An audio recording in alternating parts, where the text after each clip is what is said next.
Halo Bapak Ibu, saudara-saudari sekalian, lovers and haters, salam cerdas Indonesiaku. Jumpa lagi kita pada kesempatan kali ini.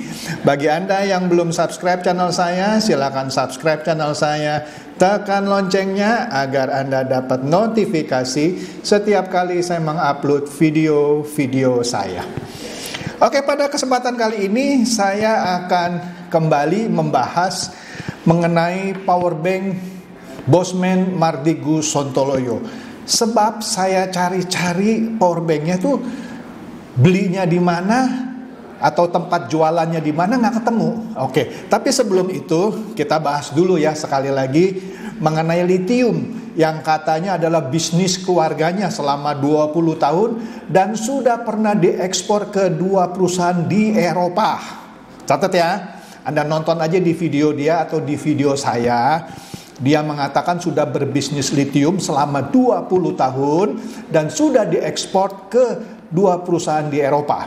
Katanya lithium itu dia dapat dengan keahlian kakaknya atau keluarganya lah yang memilah-milah mineral gitu, seperti istilahnya di-crack sehingga menghasilkan lithium dan berhasil diekspor selama 20 tahun ke 2 perusahaan di Eropa. Oke, nanti kita lihat ya penjelasannya benar atau halu ya. Jadi begini, ada beberapa hal yang mau saya perjelas gitu ya untuk menegaskan apakah itu cerita benar atau dongeng halusinasi seperti yang sudah saya bahas. Jadi begini, satu, dia bilang sudah 20 tahun berbisnis lithium diekspor ke Eropa. Pertanyaannya, dia punya IUP atau izin usaha pertambangan nomor berapa? Sebab kalau Anda cek di website Kementerian ESDM, tidak ada satupun perusahaan yang punya IUP atau izin usaha pertambangan lithium. Ya, itu satu ya.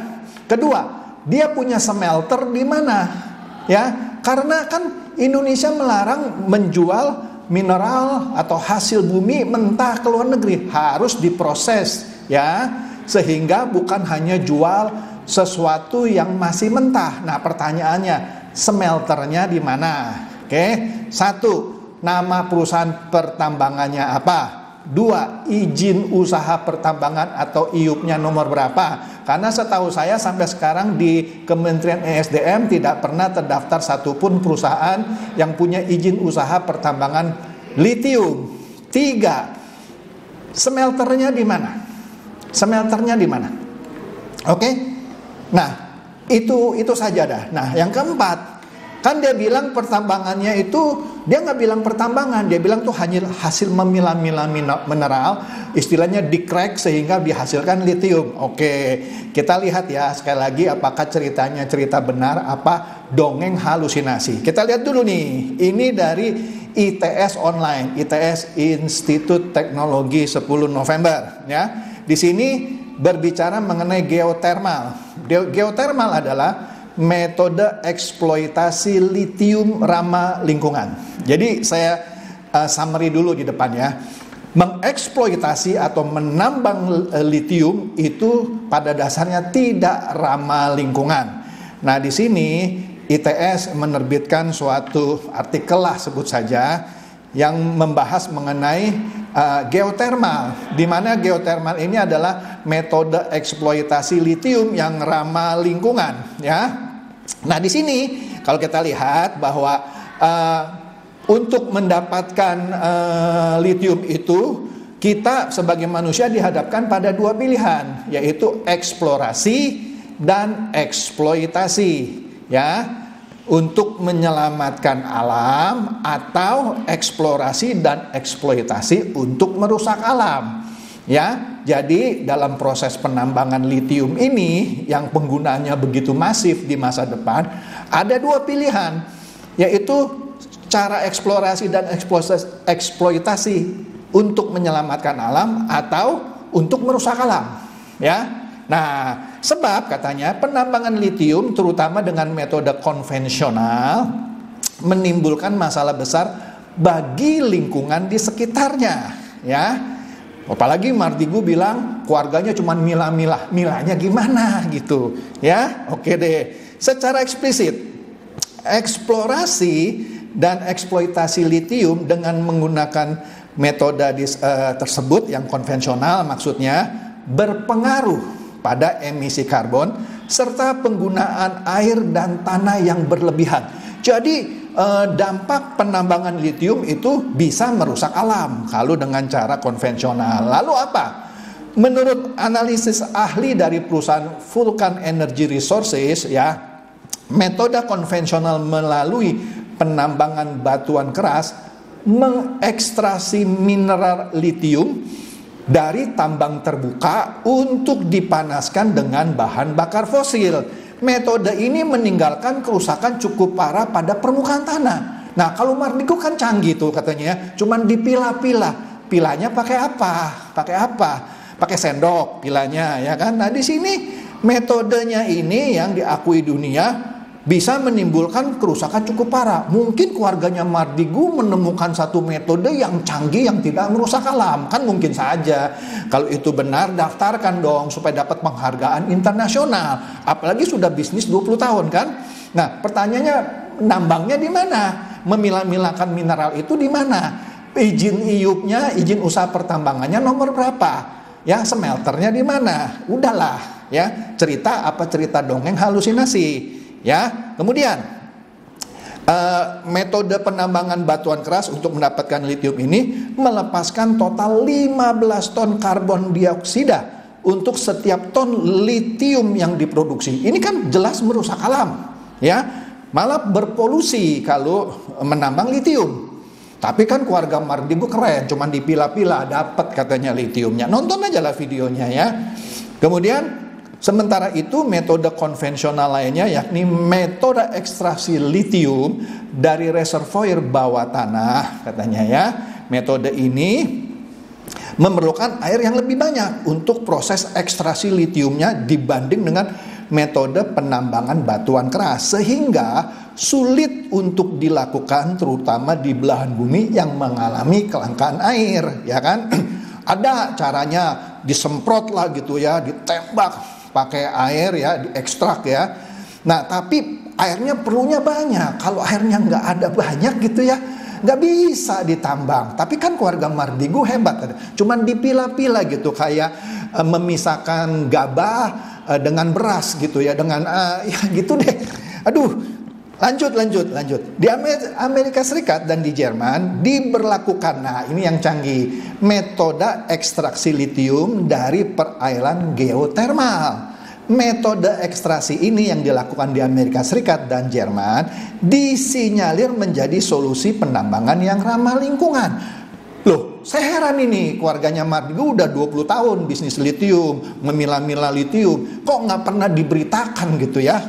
Ya kalau memang dia menambang litium 20 tahun kan heboh orang gitu ya. Indonesia pasti diberitakan dong gitu ya. Nah di sini dengan cara geotermal yang dilakukan di Amerika Serikat dan Jerman hanya meninggalkan kerusakan yang relatif kecil ya.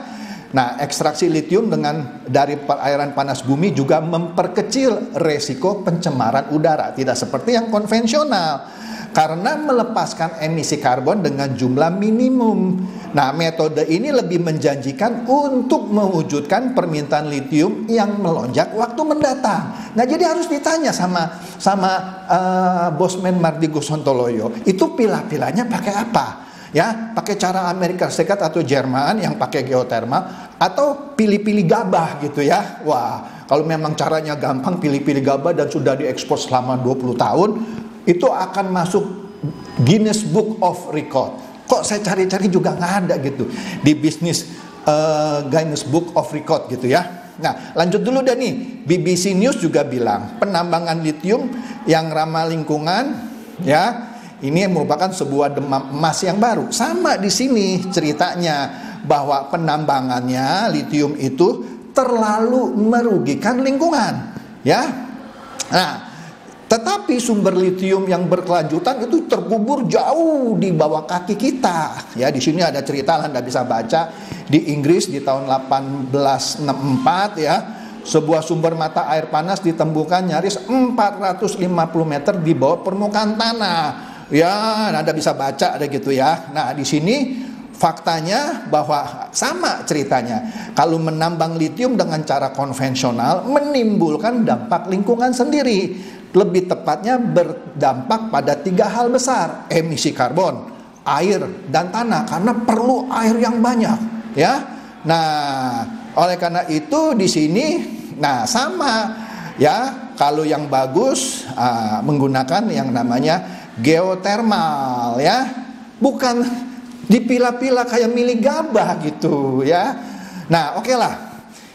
Jadi Anda sudah mulai ngerti ya soal litium. Kemudian ada yang berkomentar, Pak, Bapak bilang di konten Bapak sebelumnya itu Indonesia nggak ada litium. Loh iya, dari sumber yang saya baca memang Indonesia nggak ada litium. Kalau misalnya Indonesia ternyata ada litium, Bapak malu nggak? Justru Anda tanya ke Mardigu malu nggak? Kalau ternyata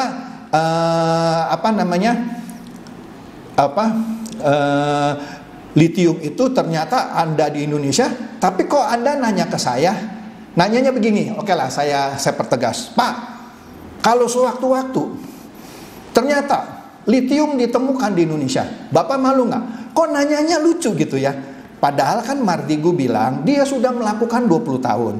Tapi orang itu nanya ke saya, kalau ternyata di Indonesia ada, Bapak malu nggak? Di mana? Di tempatnya Pak Mardigu, di keluarganya, di daerah mana? Ya, kok rahasia gitu? Pertambangannya namanya apa? IUP-nya nomor berapa? Smelternya di mana? Izin ekspor ke Eropanya nomor berapa? Jelas dong ngomong. Jangan nanya ke saya, kan lucu ya pertanyaannya. Oke lah. Sekarang saya tertarik ini dengan powerbank litium, bukan thorium ya. Kan di videonya dia sebutnya litium ya, yang dihubungkan dengan kegiatan ekspornya selama 20 tahun ke 2 perusahaan di Eropa. Kalau soal thorium ada di artikel lain, bukan di videonya. Nah, di sini saya coba cari, saya tertarik mau beli nih. Benar. Kan ada 2 cara pembelian. Metode pertama 45 juta yang katanya akan sulit dijangkau sama semua orang. Kalau 45 juta sekali beli itu bisa pakai lama, karena itu Anda nggak usah ngecas. Oke lah, saya tebak dia pakai solar panel. Nah, solar panelnya kan mahal ya, baterainya sih murah. Makanya kalau mau beli komplit 45 juta nggak usah bayar charging lagi, itu udah pastilah pakai solar panel tenaga surya ya. Tapi ada paket kedua yang cuman 9 juta, tapi harus bayar biaya charge ke dia. Nah, istilahnya mungkin dia cuma jual baterainya 9 juta, yang sekitar 36 jutanya solar panelnya itu nggak dibeli, tapi disewakan. Setiap bulan sewa ke Mardigu atau perusahaannya, atau perusahaan orang lain yang dia promosikan sebenarnya ya. Nah, itu yang saya bisa nalar gitu ya. Jadi dia nggak jual komplit, tapi dipasang itu solar panelnya, tapi orang sewa. Yang orang beli cuman baterainya 9 juta. Jadi nggak beli komplit paket 45. Oke deh, kita bilang baterai litiumnya tuh yang 9 juta. Saya cari nih, saya cek. Saya cek sederhana dulu di sini. Kalau saya cek powerbank, misalnya Oppo, keluar itu semua powerbank Oppo yang jualnya siapa itu? Tokopedia ada, kemudian siapa lagi tuh? Shopee ada, Lazada ada gitu ya. Terus kemudian kalau saya cek powerbank lain, misalnya powerbank Samsung. Nah, powerbank Samsung keluar juga tuh powerbank Samsung. Ada yang 100 ribuan, ada yang 271 ribu, ada di Tokopedia, ada di Shopee, Lazada, dan segala macam. Gampang cari. Oke, kemudian kalau saya cari lagi misalnya powerbank Xiaomi, keluar juga itu dari yang 139.000, dan beberapa ada di Tokopedia, Shopee, dan lain-lain gitu ya. Gampang nyarinya. Nah, kemudian kalau saya cari powerbank Bosman, karena dia nggak sebut mereknya ya, saya carilah powerbank Bosman, nggak ada. Yang ada itu produk-produk yang bukan powerbanknya Bosman. Oke, mungkin dia nggak pakai nama Bosman. Oke deh, saya cari powerbank Mardigu. Powerbank Mardigu juga nggak muncul tuh yang 9 juta, nggak ada di sini. Ini pasti bukan powerbanknya Mardigu ya. Kemudian, mungkin bukan pakai nama powerbank Mardigu ya kan. Saya cek powerbank Sontoloyo. Nah, ketika cek powerbank Sontoloyo juga nggak keluar. Ya, yang 9 juta itu mana gitu, nggak ada. Mereknya apa juga nggak tahu gitu. Kan udah di launching di Solo katanya ya. Lah buat apa di launching tapi nggak dijual gitu ya. Kemudian oke deh, saya perjelas. Saya cari powerbank Bosman Mardigu komplit namanya. Nggak ada, yang ada cuman jualan workshop dia ya, millionaire mindset 8,5 juta. Powerbanknya yang 9 juta nggak ketemu di sini. Tapi workshopnya tuh yang dia jual kayaknya seminar motivasi lah, millionaire mindset 8,5 juta ada. Oke, saya cari lagi dengan keyword yang lain ya. Saya cek dengan keyword komplit.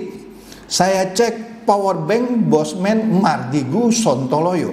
Nggak ketemu juga. Yang ketemunya lagi ada workshop millionaire mindsetnya dia juga, bootcamp 8,5 juta. Powerbank yang 9 juta nggak ketemu juga. Padahal sudah saya cek powerbank Bosman Mardigu Sontoloyo komplit, nggak ada. Jadi pertanyaannya, ada nggak sih lu powerbanknya?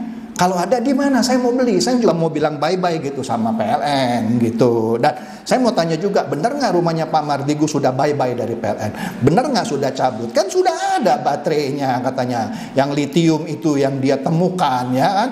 Coba dong copot dari PLN listriknya ya. Kalau benar sudah bye-bye sama PLN, saya mau mampir, saya mau lihat, saya mau foto powerbanknya. Saya mau tanya juga belinya di mana gitu. Kalau dijual 45 juta saya beli deh. Saya beli 45 juta ya, tapi saya mau cek dulu powerbanknya kayak apa, solar panelnya dari mana gitu ya. Karena yang paling mahal ternyata solar panelnya ya. Powerbanknya murah cuma 9 juta, tapi nggak apa-apa, saya mau lihat juga powerbank yang 9 juta seperti apa bentuknya, kan menarik gitu ya. Ya kira-kira gitulah. Saya serius nih mau cari ya. Jadi kalau ada teman-teman yang sudah pernah beli, yang sudah pernah pakai dan puas, dan sudah cek bahwa rumahnya Pak Mardigu sudah tidak pakai PLN lagi dan cuma mengandalkan powerbanknya, waduh bagus sekali tuh, saya mau mampir, saya mau lihat. Oke deh, itu saja. Jadi yang sudah tahu pernah beli bahkan powerbanknya, kasih tahu saya ya, komen di bawah supaya saya juga bisa beli gitu ya. Oke deh, itu saja. Semoga ini mencerdaskan dan mencerahkan Anda semua. Silakan share video saya ini kepada teman-teman, sahabat atau kerabat supaya mereka tambah cerdas dan tercerahkan. Seperti biasa, terima kasih.